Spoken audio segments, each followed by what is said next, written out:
Hello అండి అందరికీ. నేను మీ పద్మాప్రసాద్. అర్థం చేసుకోలేని వారి దగ్గర వాదన అనవసరం. ఎందుకు మన మాట వాళ్ళు వినరు కాబట్టి.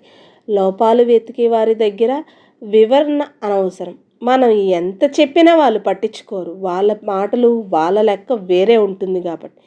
అర్హత లేని మాటలకు వేదన అనవసరం. బాధపడినా వేస్ట్. ఎందుకంటే వాళ్ళకి మనం ఎంత ఏడ్చి మొత్తుకున్నా అర్థం కాదు కాబట్టి.